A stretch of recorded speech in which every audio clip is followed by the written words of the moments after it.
Great. Welcome everybody to another installment of our MEP Faculty Education Pop-Up with our topic today of high sensitivity troponin. We have a number of folks who have prepared some content that we requested, as well as several folks who submitted questions. Thank you for doing the survey and submitting questions. I think this is a very relevant topic. So we're going to start off with Rahul Bhatt talking a little bit about the background for high sensitivity troponin. We'll move over to Dr. Carrie Lehman talking about why the change at our site. Dr. Spiegel, Rory Spiegel, will talk a little bit about the data, and then we'll turn it over to some of the administrative leadership to talk about the implementation at the different sites. With that, the chat will be live. If there's other questions that come in, I will be happy to feed those to the speakers. Rahul, go ahead. Yeah, let me just see if I can get the screen share to work. And you'd think after 5 months of doing Zoom calls, I'd be able to figure out how to do this, but all right. How does that look? Yeah, looks good. All right, so I thought it's probably worthwhile just kind of briefly going over why we use troponin and then just some aspects of the test itself. So the first part about what we're going to go over is what is troponin, the differences between the 4th and the 5th generation tests, and then some of the pros and cons of the newer tests compared to 4th generation. So troponin, just to review, it's this complex of troponin I, C, and T. It's only present in cardiac muscle, not in skeletal muscle. The only commercially available assays that we have available are troponin T and troponin I. Traditionally, we've been using troponin I for at least the last 7 years or so, including the 4th generation and 3rd generation tests before that. Troponin C, as far as I know, there's not a commercially available test for it. And then T has kind of similar test characteristics as I, but is a little bit more with renal failure. So high sensitivity troponin, just so we can clarify what this is compared to generation, or what we call normal troponin. The high sensitivity has to have a less than 10% coefficient of variation at the 99th percentile in the population of interest. So in our case, this is the ED population. The 99th percentile for our analyzer is 34. And we'll kind of get to accuracy versus precision on the next slide.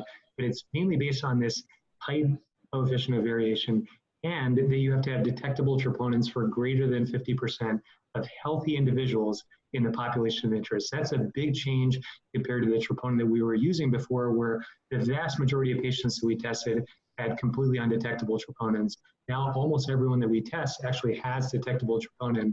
And if you actually look at the Siemens Italica, which is the one that we're using, about 75% of patients will have troponins that are 3 or higher. So that's above the level of detection, which is what's leading to all these results where we actually see detectable troponin in even healthy patients.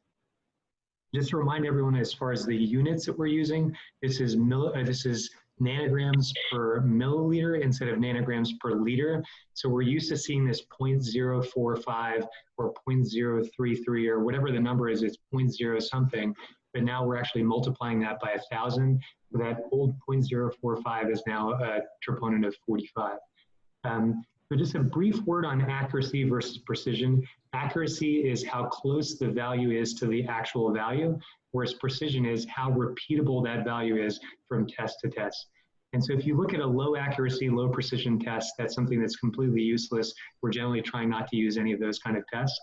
A low accuracy, high precision test can be very repeatable. It'll keep giving you the same results, but it will always be inaccurate. The 4th generation troponin, so that's this one in this bottom left corner, was a fairly high accuracy test. So the values that we got were pretty close to what they actually were, but they had low precision. So they actually varied quite a bit from one test result to the next. If you tested it now and then tested it 15 minutes later, the value could vary by quite a bit, or at least more than 10%. Whereas the 5th generation or high sensitivity troponin is highly accurate and it's highly precise. So all kinds of conditions can increase your troponin. So we see this a lot clinically. So tachyarrhythmias, acute heart failure, any kind of critical illness. If the patient is septic, they have hypertensive urgency, they have pulmonary embolisms, they have any kind of structural heart disease, they have myocarditis. All of these things can raise your troponin, as can chronic elevations raise it as well with age, Male sex, for whatever reason, seems to increase the troponin values. And then chronic conditions like diabetes, hypertension, and LVH can all raise your troponin. So the third universal definition of MI, this is kind of an important point to remember when we're trying to define what it is that we're looking for when we test with troponin. The third definition, which was made in 2012, actually just looked at a rise and fall of troponin above the 99th percentile, and that defined someone as having an MI. And this was based on the fourth generation test. And so a lot of patients would be classified as having an MI if your troponin went above this 99th percentile, which for our purposes was about 0.1 or about 3 times that 0.045 limit that we actually used on our old troponin assay. So the fourth definition, this came out in 2018 in JACC, they actually added in a couple of other aspects that they think were important because otherwise you're not really differentiating between myocardial injury compared to myocardial infarction. So you needed to include symptoms of acute MI or a new ischemic ECG, development of pathologic Q waves, or imaging evidence of new loss of viable myocardium or new regional wall motion abnormalities on an echo that were consistent with an ischemic etiology. And then they also defined a few different types of MI. So type 1, 2, and 3 are kind of the ones that we see more often, whereas 4 and 5 are related to iatrogenic injury from the cath itself. So type 1 being the kind that we're most concerned about, which is ACS. So acute plaque rupture or thrombosis where you actually have transmural infarction that's leading to kind of the normal changes that we see on ECG, as well as kind of seeing the changes in the troponin level. Contrast this with type 2 MIs where patients just have a supply to demand mismatch where they just don't have enough supply available and they have an increase in demand because of sepsis, where they have hypertensive urgency, or they have something else that's kind of driving an increase in demand, and now they have a leak of troponin, which we classify as a type 2 MI. But remember that those patients do also need to have some sort of symptoms of acute myocardial ischemia, as opposed to you just happen to measure a troponin level. They're completely asymptomatic. They have no EKG changes. They have no changes in their echocardiogram. Those patients really didn't have an MI. They just had a myocardial injury.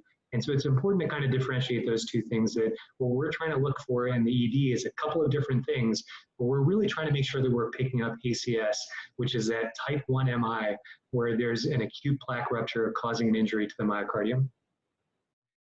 So what about the condition of unstable angina? So this is something that we've all kind of feared since the earliest generations of troponin that we've used. And as troponin has become more sensitive, this has become kind of a vanishing entity. With the fourth generation troponin, it's a fairly sensitive and a fairly accurate test. And so the proportion of patients that had unstable angina, where we'd say they had an acute plaque rupture, but they hadn't quite infarcted a vessel yet, was really a vanishingly small population.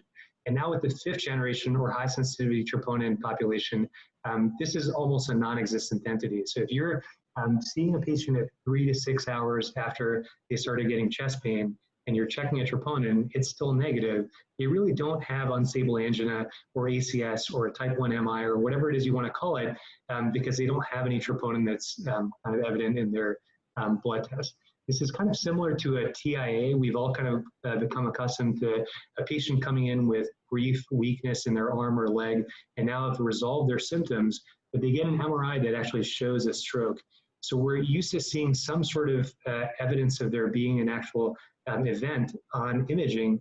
And so this entity of TIA is really more based on symptoms, but there is actually objective evidence of it occurring when you get imaging with an MRI. So similarly, with a patient who you're concerned about unstable angina, they don't have any EKG changes necessarily, but they do have troponin elevations, that really is ACS for a type 1 MI. And if they don't have that, they also don't have unstable angina.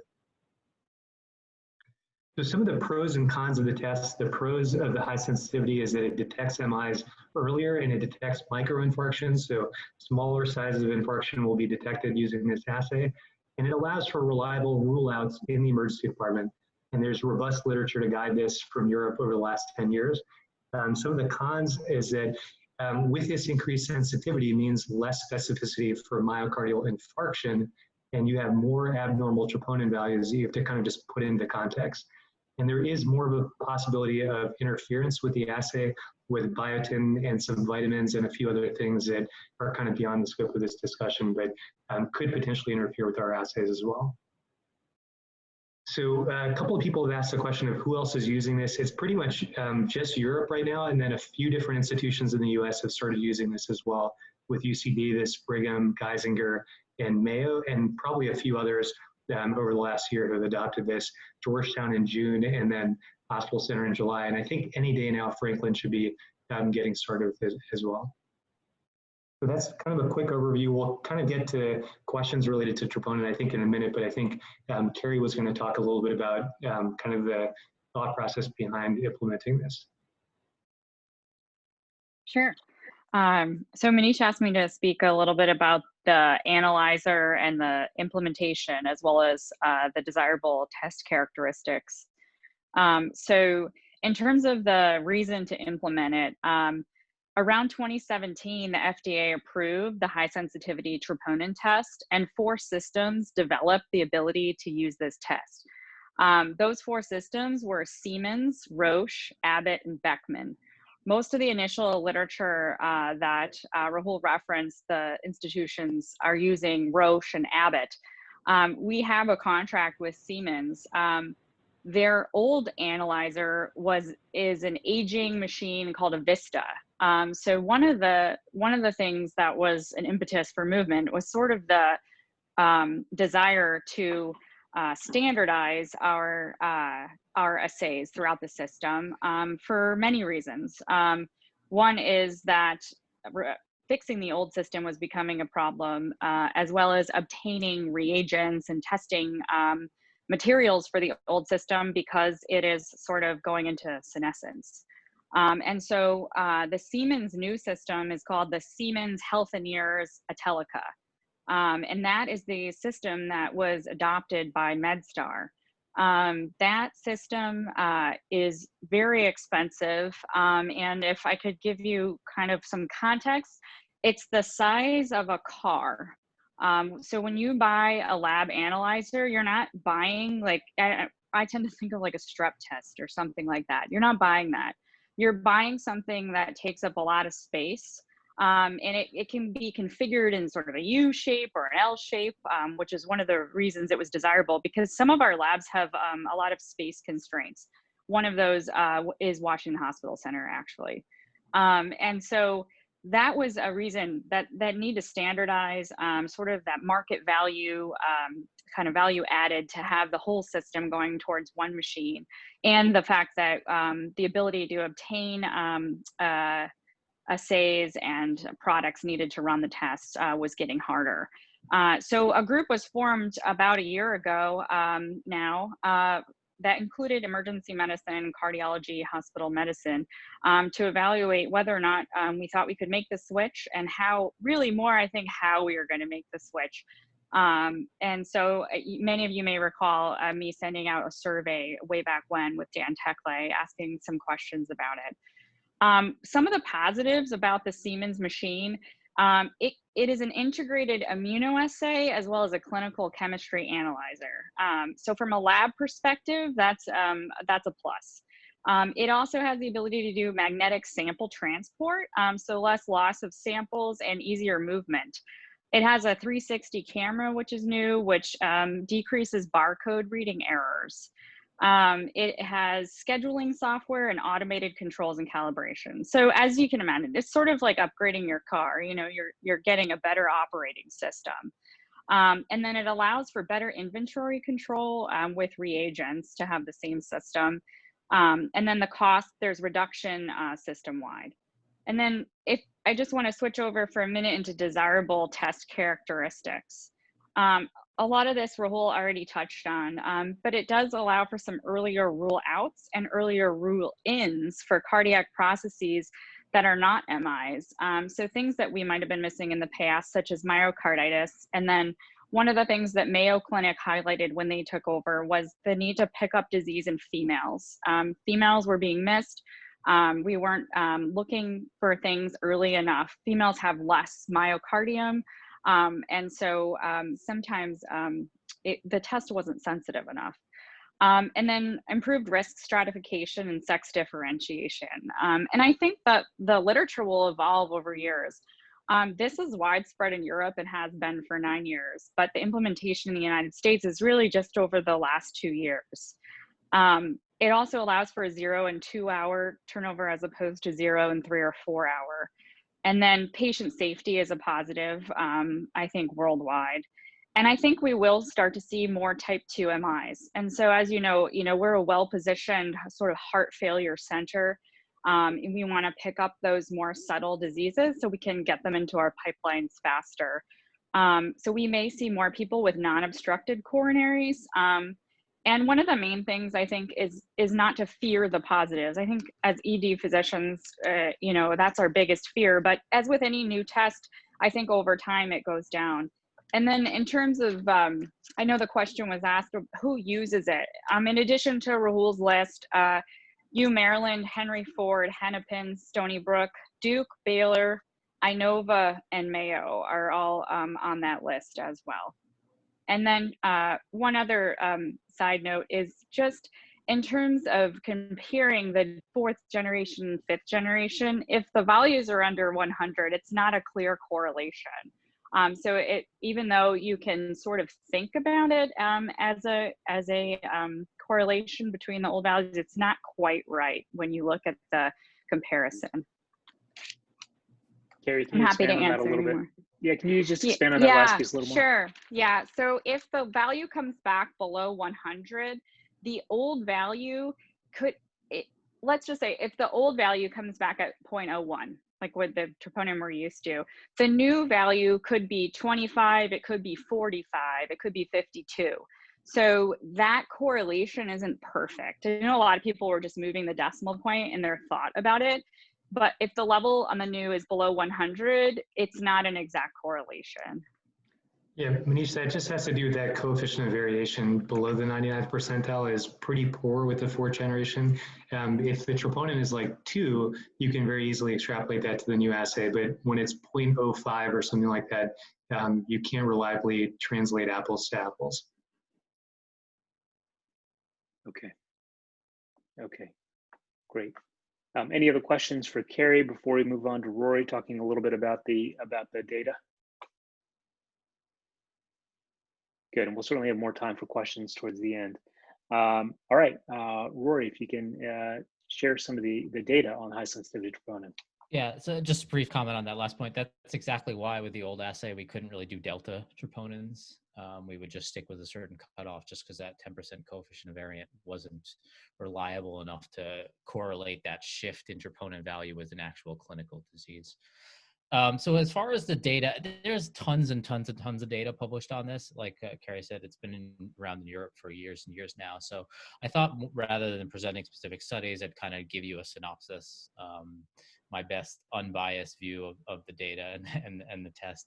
But what it comes back to is essentially this concept of trying to risk stratify or diagnose clinically occult MIs, or the thought is patients who are still at risk of having a myocardial function despite a negative ED workup.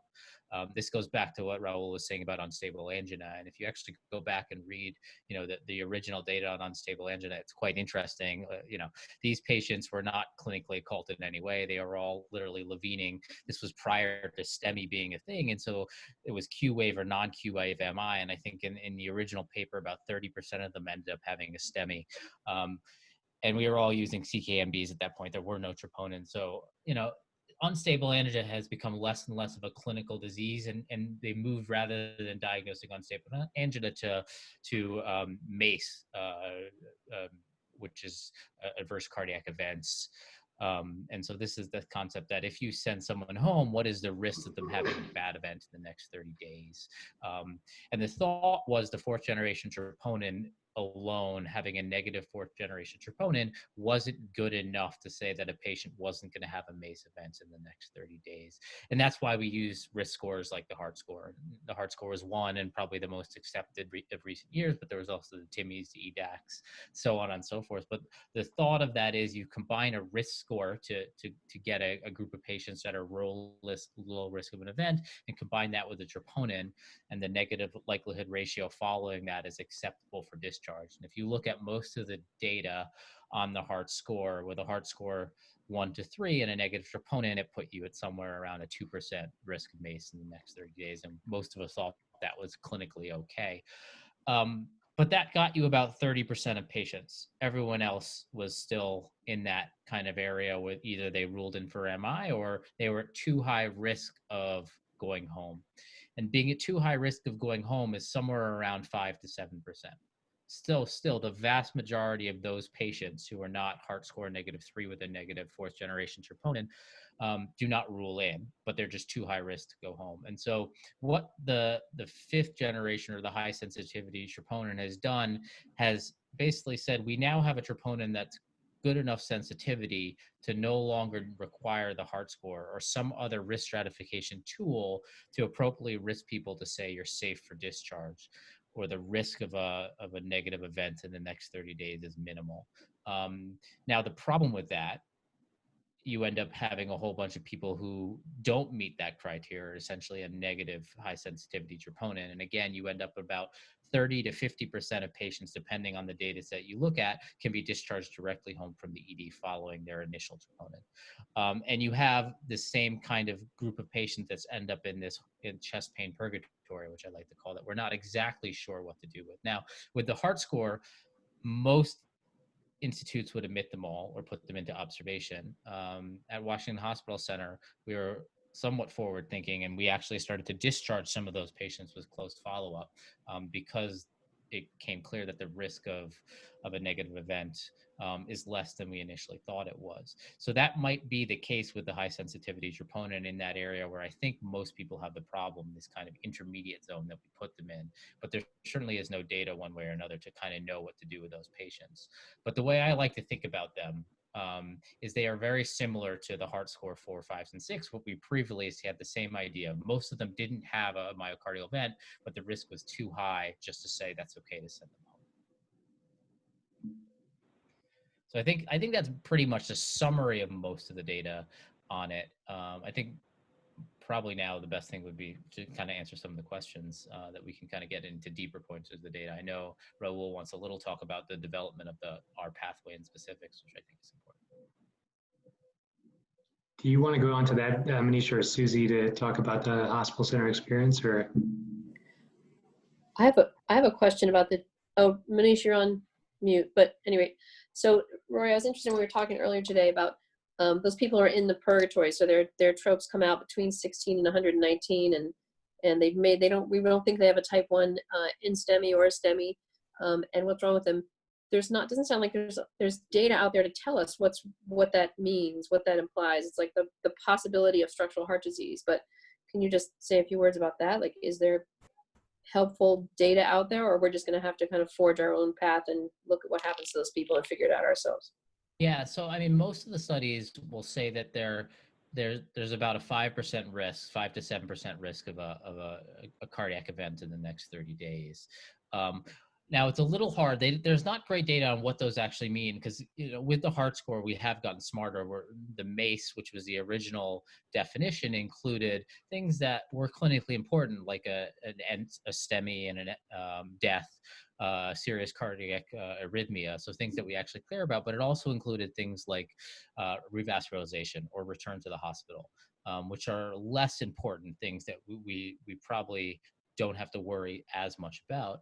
And so when you look at something called clinically relevant adverse cardiac events, or CRACE, the actual risk with a heart score 4, 5, and 6 was much less. Now, we don't have that data with the high sensitivity troponin because no one's looked at that yet, but that would be an interesting thing to look at because that's kind of what you're defining. What are the actual events that occur to these patients with these intermediate high sensitivity troponin scores or numbers? Yeah, the other part I think that's kind of missing in the literature is, unfortunately, what do you do once you've identified things based on this, and then do people do better because of it? So by having found the structural heart disease that was found because the troponin was 80, do you now identify a lesion on cardiac CT or something of that sort, revascularize that person, and now they have a better outcome because of that? And that part of the literature is just kind of lacking at this point. And it might be that it never gets answered, but until then, we kind of just have to guess that we found it. Now we have to do something with it, which kind of just begs the question of, should we be looking for it? And that answer I think we're just going to have more experience over the next couple of years to try to figure that out. Yeah, I think there's right now, the president of Mayo is looking into that as well, in terms of what is going to happen with those people and what are the outcomes. I know they're running a study on that.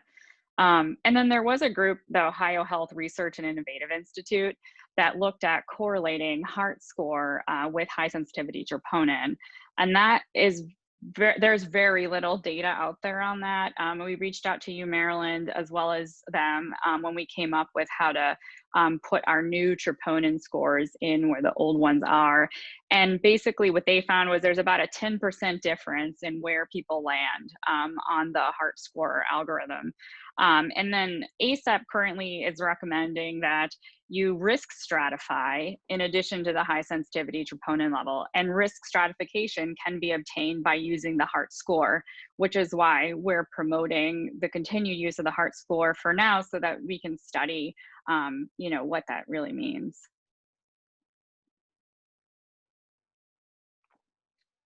Okay, great. There's a question that came across in the chat that I want to just bring up real quick, and then we'll go over to Susie. And it was Dave's comment, and I think Rory kind of spoke a little bit to you about your differentiation of MACE and CRACE. But Dave said, what about the counter argument made by Dave Newman that the MACE is flawed because things like getting a stress test or a catch counted as a MACE, which I think that meant, or a CAF counted as a MACE, which should not be counted as adverse events. And that if you look at real events that we care about, a negative 4th gen trope plus an EKG without any changes from previous is actually enough to fully rule someone out. Yeah, I mean, I can comment on that from our heart score project that we were working on. Just looking at what the rate of CRACE was in our population, it was vanishingly small. So they were in the order of about 1%, and most of those patients didn't necessarily have anything that was like a fatal event or anything of that sort. They just had MIs, and they just had kind of delayed rises in their troponins. And so there wasn't necessarily an outcome related to that. And a lot of people, including the study that came out that we kind of used as a basis of our project, was that does having an elevation in your troponin a day or two later, and then still getting follow-up with an echo or a stress test or a cardiac CT or whatever, that it's still picked up, you get revascularized down the road. Was there an untoward outcome that happened because of that? That's not really clear. And that was that JAM article where there are 4 patients out of 7,000 that if you had a normal troponin and you had a normal EKG, or at least a non-ischemic EKG, the likelihood of you having a CRACE or a clinically relevant adverse cardiac event was on the order of less than 0.5%. And if you go to any kind of test threshold that goes below 1%, you really do run the risk of over-treatment, where you pick up things that cause more harm than good. Like LP for subarachnoid hemorrhage is a great example of that, where at a certain test threshold, you get to the point where you start LPing people, get false positive results, you get meningitis related to the LP, you do angios, you cause strokes related to that that don't necessarily benefit the patient. We're probably approaching that level with even 4th generation troponins, which are negative with non-ischemic EKGs. So there is definitely the potential for over-testing with our old pathway with heart score and also with high sensitivity. Yes, that's a, Rory, go ahead. If you look what we did with the 4th generation troponin and the heart pathway, we basically said you can send anyone with a heart score less than 6 home as long as they had a non-ischemic EKG and a negative troponin. And that's based off what Raul did at Hospital Center, and then what I did at Maryland, which found almost identical results, and then the other data that Raul just referenced. But if you think about that, the only way to get a heart score greater than 6 is you either need to have an ischemic EKG or a troponin that is positive. And so we are basically saying that it's probably the EKG and the troponin that matters in the great vast majority of these patients, if you truly care about Graves' disease. Now, the problem with that is we can't keep our normal sensitivity troponin. It's getting phased out, right? And so we are getting these high sensitivity troponins, whether we like it or not. We just have to figure out the best way to work with it. Yeah, so Rahul, I think what I heard you say was kind of somewhat of probably the most common question we received was what problem were we addressing? What was the problem that we were addressing? And we can come back to that and I'll ask maybe you and Carrie to address that, and Roy to address that after we hear from Susie about the implementation at hospital center. And Susie, you're muted. Good tip. Thanks. So I thought it'd be useful to just first comment on what our goals were for rolling this out, accepting that we were getting it and the other one's going away. And so our goals were fourfold. One is we wanted to still safely discharge a lot of people, which is one of the powers of the high sensitivity troponin. So we want to utilize that. Of course, we want to find the patients who are at risk and admit them. And then third is do something responsible with the power of high sensitivity troponin to find this underlying structural heart disease. Like, what are we going to do with those purgatory patients? Try to figure out something meaningful to do with those so that we don't focus too narrowly on ACS, not ACS, and we, again, use the power that high sensitivity troponin is bringing to do something responsible with those patients. And then finally, do all of this relatively painlessly, which has been that's the challenge. So preparing to do this, we met with the hospitalists, met with cardiology, roped in Matt Wilson and Rory and Rahul to sort of bring the brain power and the data, and tried to, and we looked at Georgetown's algorithm, and then we thought, well, let's try to tweak a little, make it a little bit different to try to see if we can get different data, see how many we're getting in the middle zone, try to maximize the people who we can discharge safely, and then maximize the patients who are at risk and admitted, and minimize the patients who end up in middle ground. And so we used, so an answer to one of the questions on the chat, why are the algorithms different? Number one, we wanted to just see if we could try something a little bit different, gives us more information. We wanted to try to minimize the people who fall into the middle ground territory where we felt that we didn't really have a clear pathway on what to do with them. So we wanted to try to squeeze them into the two ends of the algorithm. So we ended up using the high stakes algorithm and then sort of augmenting that with the European Society of Cardiology 1 hour algorithm to try to give like just a little more opportunity to send patients home safely. And in fact, about 5% of our patients were sent home on the strength of a 1 hour troponin under 5. Could have been, go ahead. Many folks on the phone aren't familiar with the hospital center versus Georgetown algorithm. Would you mind briefly reviewing what the hospital center algorithm looks like? Yeah, it looks very rococo. So the hospital center algorithm has first troponin drawn on a non-sick patient, a non-STEMI, non-sick looking patient. First troponin drawn at 3 hours after the onset of pain. And if that's less than or equal to 3, that patient goes home. Okay. The second opportunity, second troponin is drawn at 1 hour. And if the first troponin is 3 or 4, you draw a second troponin at 1 hour. If the second troponin is again 4 or 3, you send that patient home. And that's 1 hour after the first one was sent. After the first one was sent, correct. There's a third troponin. So if your troponin's between 5 and 119, or between 5 and 16, honestly, you send a third troponin at 3 hours, which is now 6 hours after the onset of pain, right? And then if that troponin is between 16 and 119, you admit the patient. Anything over 120, you have to consider calling cardiology. Rahul, I can just tell you want to fill something in that I missed. Oh no, I was just talking to Tammy. Okay.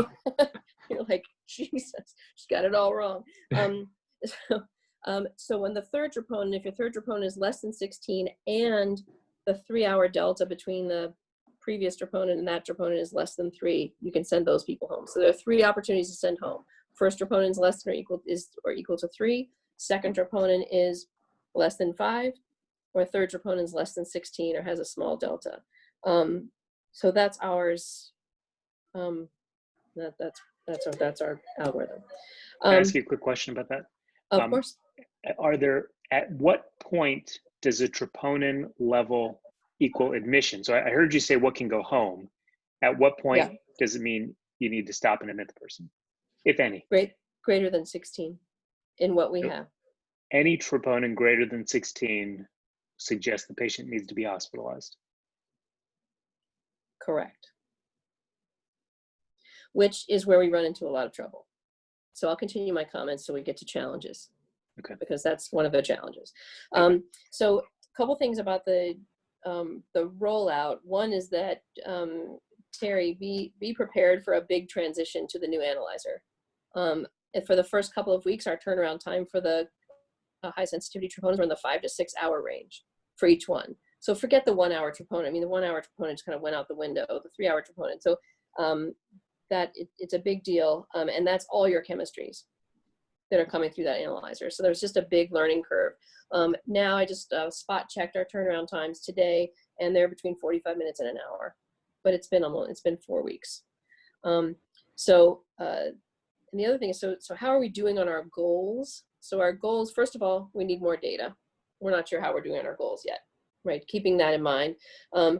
So a few things that we do know, that currently, over the first month, our admissions and discharge percentages were the same as they were when we were implementing our chest pain algorithm for sending home the heart scores of 4 to 6. We just saw that today.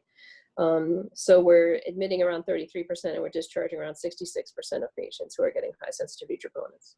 So that was an interesting point. We do think we're sending home quite a few people. Initially, we had our algorithm saying that the troponin had to be less than 3 to be discharged on the first go around, the first troponin. And that was a bit of a disaster, because almost everybody has a troponin of 3. And so we changed that to less than or equal to 3. And that was an improvement. We noticed today, looking through the data, that we still have a lot of patients who are being admitted with diagnoses of chest pain who have negative high sensitivity troponins, which led us to, Rahul made some comments about unstable angina. And I just would advise, Terry, when you're rolling this out, you may want to address that up front, because negative is negative.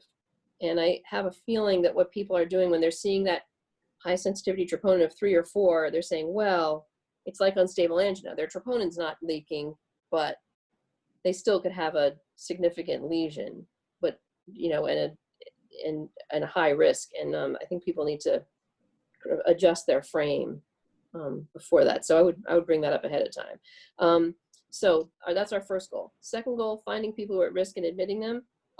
We seem to be finding those people, and also a lot of people in that net who have minimally elevated troponins that we don't really know the meaning of, and we're not sure what to do with them correctly. Lauren just came storming in with a patient. She's got a dialysis patient, chest wall pain and a troponin of 20. What am I supposed to do? I have to admit them. And I said, tough nubs, you have to admit them. Just for now. I mean, we just don't know.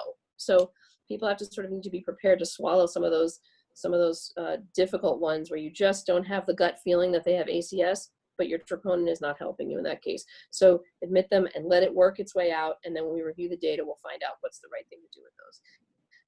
And then, are we doing something responsible with the power of high sensitivity troponin to find underlying structural heart disease? What Rahul went and talked to, in that spirit, which Rahul went to talk to Reggie Robinson, who runs our urgent heart follow-up, and talk to him about, can we send you these patients to check them out, to get echoes, to look further into their problems, to make sure that there's not some underlying structural heart disease that we would overlook if we just discharged them and said, we're not worried because you're not going to have CRACE, so you can just go home and live your life. We want those people, if there's a budding CHF problem or something else, we want that to be found. So what we're gonna do is we're gonna send them to urgent heart and see how that does for them. And then finally, is it painless? No, not yet. It's not painless yet. Our plan is we're going to review the data at 2 months, and we're going to see if then we would make some sort of major shift to a different algorithm, really make some substantive changes to the algorithm. Right now, it's just super conservative, but we're very comfortable with super conservative until we can see some results and some 30-day outcomes. One thing that we need to do to make it more painless is to provide some really useful guidance on what to do with middle range elevations in troponin. We've really got to figure out what to tell people to do. And then we're going to add urgent heart follow-up. I think that'll give people sort of a safety net. And then We want to also add cardiac CT. That's a bit of a challenge at Washington Hospital Center because the pathway to getting a cardiac CT is not smooth, and it takes a while. But the cardiologists, Alan Taylor and Reggie Robinson, so our inpatient and outpatient cardiologists are very, very gung-ho cardiac CT. So we want to figure out how to add that in and make that a meaningful tool for us to do the right thing with these patients. So the challenges, I think the number one, the reassuring quick negative troponin is a thing of the past. I think none of us realized how often we were sending like a quick troponin, counting on that less than 0.017 to be there, and tell the patient who you didn't think really had ACS in the first place, tell them that they were fine and they can go home. Got to stop doing that because it doesn't work out. They have I guarantee you they have a troponin of 6. And so then you have to repeat it, and then where are you in your no man's land, and you're wasting a lot of time and resources. You have to just there's a lot more clinical judgment that comes to bear, which I think is a good thing, but we got to bring the clinical judgment. I think we've had difficulty establishing what constitutes a chronically elevated troponin. If you have somebody who's had chronic troponin leaks and they're in the system and you can review back, we find ourselves comparing the current one with the old one. There's not really an accurate way to compare them, but we do it anyway. So we need to figure out what to do with those. And then finally, we need to, and John DeSimone has brought this up multiple times, and I think it's such a great point. John, I'm stealing it. Who exactly needs a troponin? We got to get some consensus on that, because the role in ACS is very clear, but the role in everything else is unclear, and there's not really data on it. So like someone who's had near syncope, palpitations, dizziness, weakness, CHF, like what is the meaning of the troponin in that case? We don't really know what it means to have those elevated troponins. Does that compel us to admit? Does it compel us to have follow-up? We're not really sure. So I think as a group, we need to come up with what to do and what the meaning of those, and who gets troponins. Of course, there's got to be leeway on autonomy, but we need some guidelines, particularly like with the teletriage.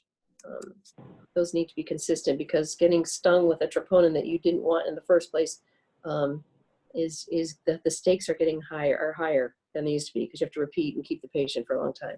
So anyway, those are just a few of my thoughts on rolling out high sensitivity troponin at Washington Hospital Center. Hey, Susie, this is John DeSimone. Can I ask a couple of questions? Sure. Were the changes in your algorithm and the approach at the hospital center, was that discussed with Barbara and MHVI folks? Barbara Shirache? No, I did not discuss it with Barbara. I discussed it with Alan Taylor.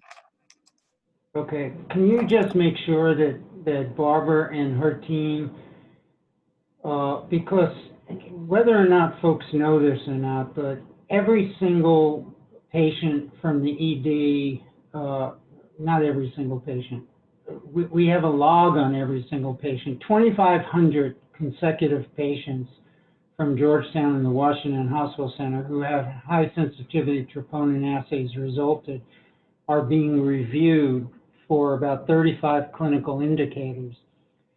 But I think it's important when Barbara, the idea was to have one, I think this is the idea, Kerry, and if Dan Teckley's on, you can support or refute this, but I think the idea was to have one algorithm, one approach, and then to study the results, including the 30-day outcome results, to see where to adjust the algorithm.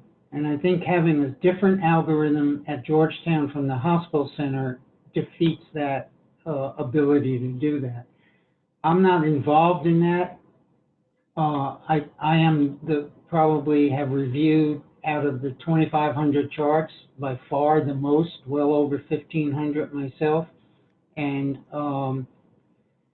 I think that it's important for whoever is going to judge the results to know what was the action, because as far as I'm concerned, I think that Barbara and Shri, who are the two cardiologists on the working group, are working on the assumption that the hospital center is using the same algorithm that Georgetown was using.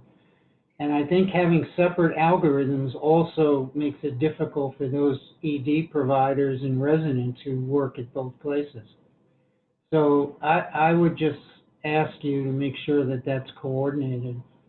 And I may have to get off the call, so I do want to make a couple of other points, if that's okay, Manish. One is that I do think that emergency medicine providers should be the leading content experts on who actually needs a troponin. I've looked at, as I said, 1,500 plus in great detail, and we are sending troponins on everybody. And especially at a place where, like the hospital center, where tele-triage is in place and Gold Team is in place, we have no standard utilization for ordering in advance of the patient being seen by the doctor or PA or resident who's going to care for them in the back.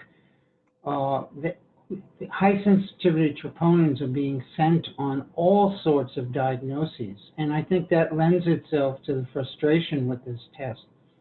So the first thing I would tell you as a sidebar is, as a group, think about really and legislate it, who really needs a troponin. Does every drunk, altered mental status need a high sensitivity troponin? I don't think so.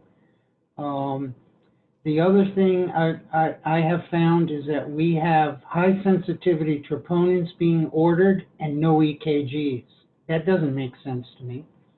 I think that the two sort of go together, and in fact, between the two, I don't know how you act on a patient who you're commenting on a high sensitivity troponin value without a 12-lead EKG to comment on.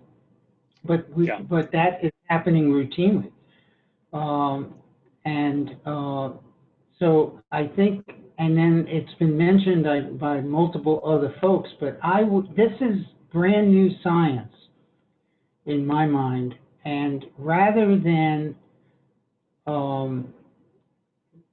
focus on the difficulties with the assay itself, think about what the positive the pros of using this assay are. Nobody that I'm aware of woke up one day and said, we need high sensitivity troponins at Georgetown, or at the hospital center, or at MedStar. What was said was, the chemistry analyzer at Georgetown is on life support. The chemistry analyzer at Harbor is on life support. We need to replace those. And then MedStar decided on the Siemens Atelica instrument that was mentioned. That instrument does not do 4th generation troponins, it does 5th generation troponins. So when we started our working group, we were under the impression that we could weigh in on which of the two made most sense to continue to use, or to start to use the high sensitivity troponin. And then MedStar decided that the 4th generations were going, because when you get the new analyzer, to keep 4th generations functional and reportable, you have to keep the old analyzer operational, which means you have to have staff who are familiar with both machines. You have to have maintenance agreements for both machines. You have to have reagents for both machines. And so MedStar decided probably 6-7 months ago that 4th generations, that once a new Siemens Atelica instrument gets put into place, 4th generations are no longer done. And I've heard it mentioned 2 or 3 times, but keep in mind that the high sensitivity troponin assay is not the only change that this Siemens Atelica has brought forth. The BMPs are different. There's about 5 or 6 assays that are very different, and the reference ranges are different. So it's just that we use the troponin assay, and so we put together this group to try to figure out what to do. But the reality is, we're never going to see a 4th generation troponin resulted in a hospital that has put in the new Siemens Atelica chemistry analyzer. And by the end of the year, all 9 acute care hospitals are going to have that analyzer in place. So my other point is don't blame the assay on issues that are not the assay's issue. And by that I mean, if turnaround time is 6 hours, that's a problem with the lab or the ED in getting the specimen to the lab. That is separate from the assay. The assay should be resulted in 45 minutes to 60 minutes, and that's the goal. And if that's not the case, then you have to, department by department, you have to deal with those who are responsible for turnaround times of tests. But that's just a learning curve, yeah. And that's separate from the assay. And what Franklin Square was supposed to go live tomorrow with the new chemistry analyzer, and I think they've realized that they're not ready from a technical standpoint. So Franklin Square is going to come online sometime in early September. But those issues are issues that need to be dealt with directly with the departments that are responsible for turnarounds and for assay production and that sort of stuff.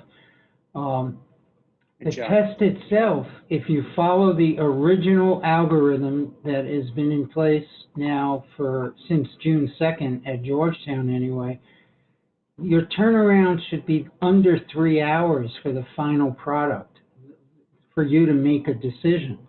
And I think that besides figuring out who needs a troponin, I think critically to what has been mentioned before, figuring out, do the patients who are in the intermediate zone require any sort of intervention?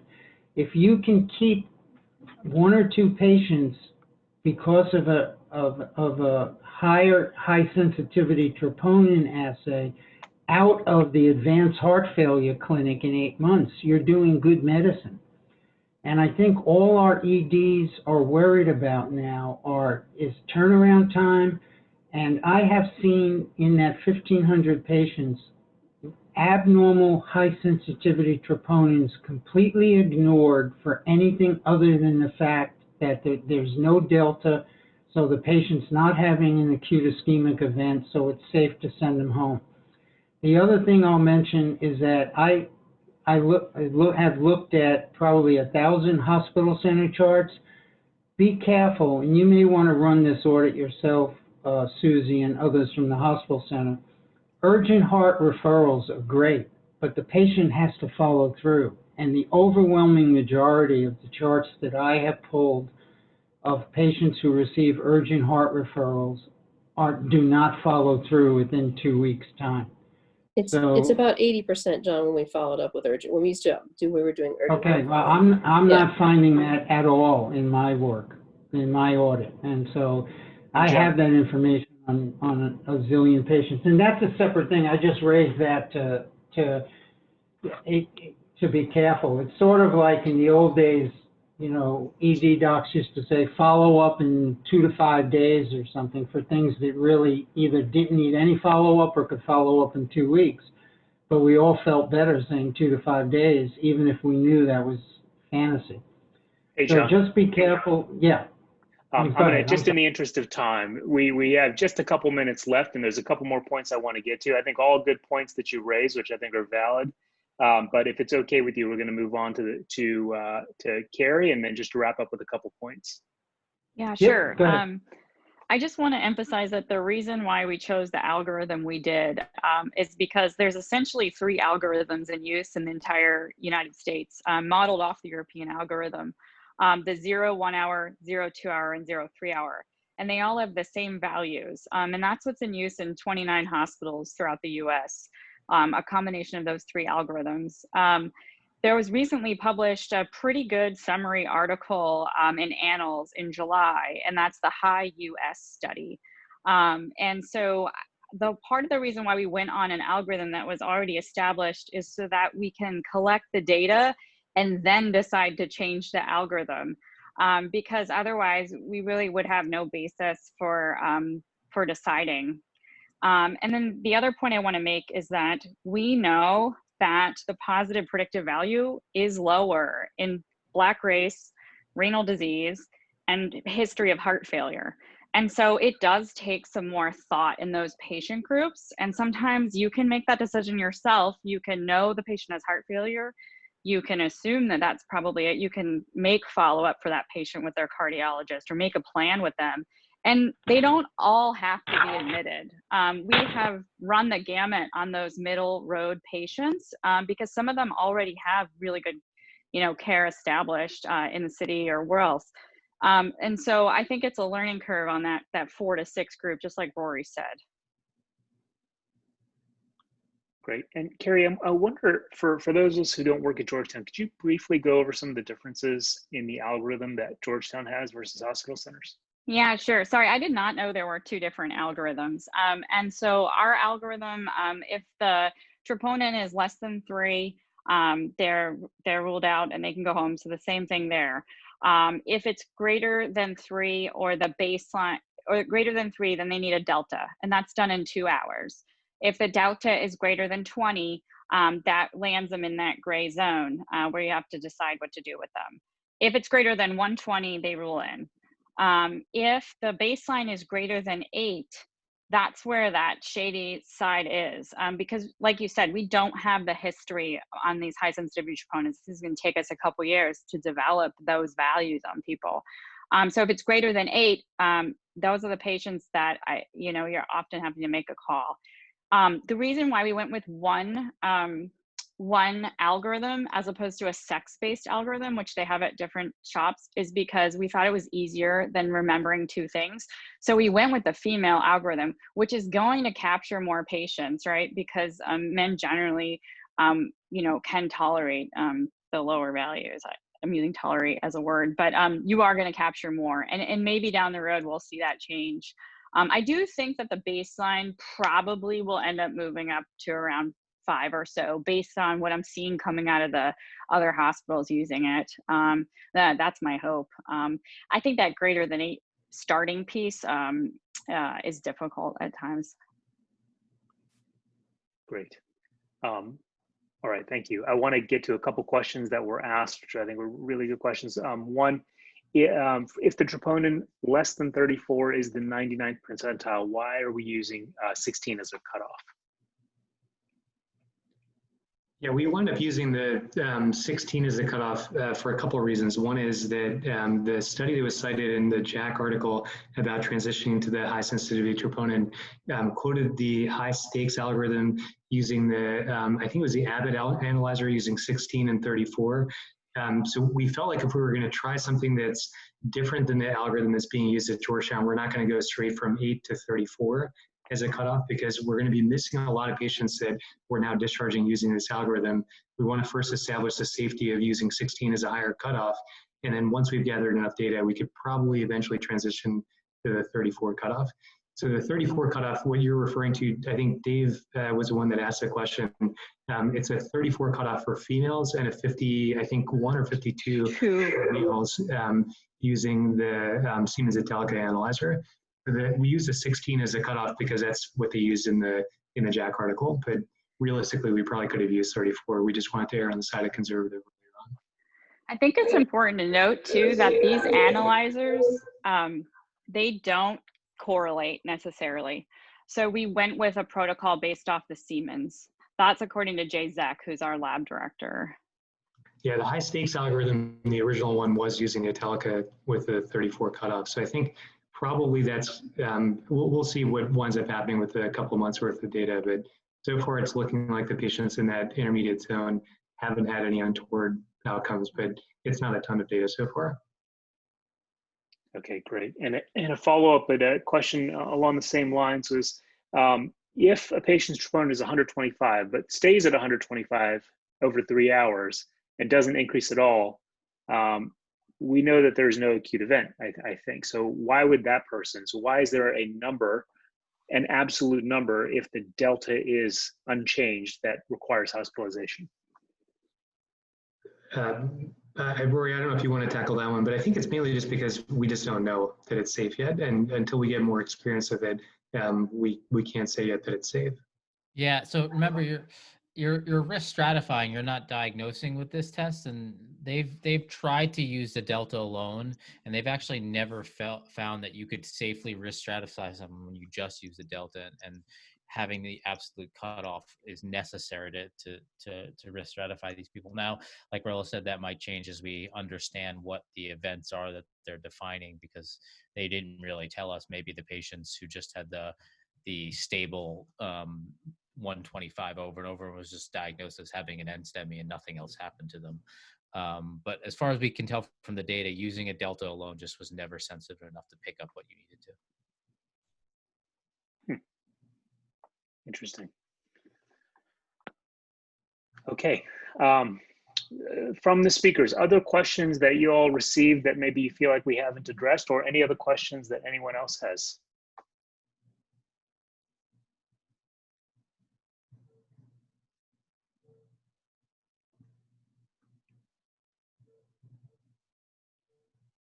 One person asked, what's the cardiology perspective?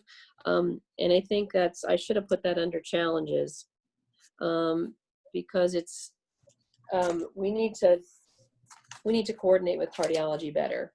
I don't, from what I'm understanding, I don't think that they don't have sort of a coordinated approach like departmentally speaking, to these elevated troponins, particularly these middle ground ones, the ones that the delta is low but the number is high.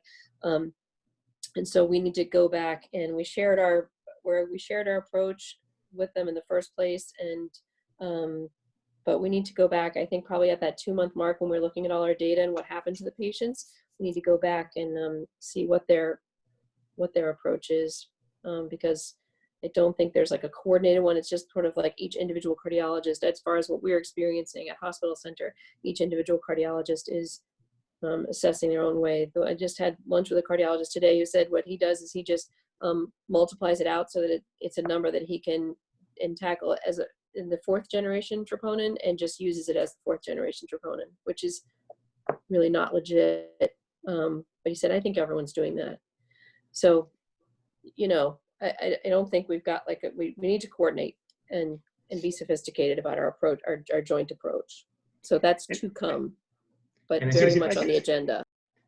Just to tag along to that also, that we're trying to coordinate with hospital medicine also. I think Jesse's on the call as well, with Irina Brown at Southern Maryland, and then with Jillian Southwell and Scott Shepard at Hospital Center. We're trying to just come up with an algorithm of what to do with patients once they're admitted, because there's nothing in the literature on that. Like, what do you do with someone whose troponin is chronically elevated, or it's slowly rising, or any of those things? We just don't have a good answer for that. So we're trying to coordinate with them. Is it cardiac CT? Is it stress? Is it echo? Can these patients follow up as an outpatient with urgent cardiology? All that still needs to be worked out, especially as NODS units. Yeah. I think one other thing just to mention is, just have faith in the fact that you're not finding false positives. Like, these aren't false positives. These are probably patients that have real disease, and the years are moving on, and we're establishing the ability to find things sooner. So maybe we're finding someone with RV dysfunction or cardiomyopathy with these tests, if we're able to refer them, like Rahul said, to the cardiologist and come up with algorithms that actually find their disease. So I think take heart in that. And I feel like the fear with the cardiologist will wane, just how it did with CKMB. I mean, there's still some folks out there who want to CKMB once in a while, and that's, we're all kind of over that. So I think it's just going to take time. Yeah, Carrie, if I can make a comment about that, I think that it's a fundamentally different test. And so one might view it as a false positive if you're looking at it as a test for a myocardial infarction. But if you're looking at it, your point is well taken of an elevated troponin means the troponin is elevated. It doesn't mean the patient's had a myocardial infarction. And it suggests that maybe there's something else that's causing that could be wrong with the heart per se. As to the benefit of identifying it and potentially treating it, that's unclear. So a question for the panel then. So I think that the 4th generation, a less than 0.045 was considered negative. What does that translate to a 5th generation? So it's technically 45, but it's that correlation that we can't necessarily draw because that coefficient of variation is just too high. Yeah. So at 0.045, that's pretty close to the 99th percentile for that test. So they didn't actually sex specify that it's 34 for females and 51 for males, but it's really right in between the two of those because they decided that there's so much variance between the two that we're just going to pick a value in between of 0.045. And so I just have to ask this question then, for every 16 that we have, that's somebody that would have been negative on a 4th generation. Yep. And so we currently have our threshold to hospitalize at what would have been a negative in the past. It is right? because we don't have enough. It's kind of like, you know, pulse ox used to be based on there's a 10% miss rate because your pulse ox doesn't correlate that well with an arterial blood gas. But as the machines became more reliable, you could say that their pulse ox of 90 is less concerning than if their pulse ox was 90 using the old test. So similarly here, I think it's that the difference is, you know, it might be that your troponin was 0.016 on the old assay, and now it's 16, but you don't know that for sure with any precision. So because we're not sure about how close that result is to the real thing, because there's so much variation at that low level, that we can't rely on that test result yet until we gain more experience with it. So if we get 2 months worth of data that say that all those patients that had troponins between 16 and 34, nothing happened from an ACS standpoint to any of those patients, they could be safely discharged. I think we'll all feel better about doing that. So Rahul, doesn't Jennifer make a good point though? I mean, in terms of hasn't Europe figured this out for the last decade? I mean, shouldn't we know by now? Yeah, so I mean, you know, all these algorithms are unfortunately based on exactly what Rory said, is this idea that you're trying to rule out better than what we were doing with our old algorithm using 4th generation, and they all are better. So you're admitting a tremendous number of patients either in Europe or in the US using these algorithms, but that's better than what we were doing with hard scores of 0 to 3. I think too, you have to take into account the fact that in Europe, you know, the health system is different. So they're not admitting all of these patients. They're not admitting large swaths of patients. You know, their follow-up plans are different based on their health system. But at Mayo, they said that they're not admitting large swaths of patients. And so I think it comes down to the relationship you have with cardiology, and the patient's history will help you in that in that category of greater than whatever you choose as your low point. Dave, to your point, they're in these algorithms, they are admitting all these patients. So like all those people that are put into observation in these middle categories were admitted to the hospital to get further testing. What that testing consisted of, it could have been one more troponin, it could have been immediate discharge, it could have been a stress test. There's really no consensus on that middle category. So we just don't know what to do with those patients, and Europe doesn't either. So there's more that needs to be done on this middle ground of patients, unfortunately. Yeah, I mean, I think that's the point, that this middle ground, like because of the diagnostic characteristics of the test, you're always going to have a middle ground, no matter where you put your cutoff, and it's always going to be a significant population. And all the studies that compared it to the standard generation troponin did so with a heart score of 1, 2, or 3, which will give you about a discharge rate of 30. So it always outperforms that by some degree, right? The question is, does it outperform a heart score of 0 through 6? Discharging those patients. That's a little unclear though. Our brief look at our data over this period shows we're discharging about the same amount of patients that we were doing so when we had our standard generation troponin and our revised heart score. And interestingly, it's because we're not necessarily following the algorithm also about 10% of the time in both directions. So. Right. And we're doing so with a little more angst and a little more confusion as well. I might say doing so with some ignorance. Like I didn't know it was 16. I'm sure I've sent home several people with scores greater than 16. Anyways, on that note, any final closing comments? Hey, this is John Manish. I'm on my way out, everybody knows, but I think this issue of 2 different algorithms needs to be straightened out because I hear you, John. The Cardiology Practice Council, the ED Practice Council, Physician Leadership Council, and Risk Management endorsed the algorithm that's being used at the Georgetown. And to change it without going through that same process, I think puts you at risk. I hear you, John. Yeah. Thank you, John. And thank you, Rory and Rahul and Carrie and Susie and everyone else who contributed to a very robust conversation. This is recorded and this will go live onto our MEP YouTube page, likely by tomorrow. Thank you all for participating. Thanks, Manish. Thank you. Thanks.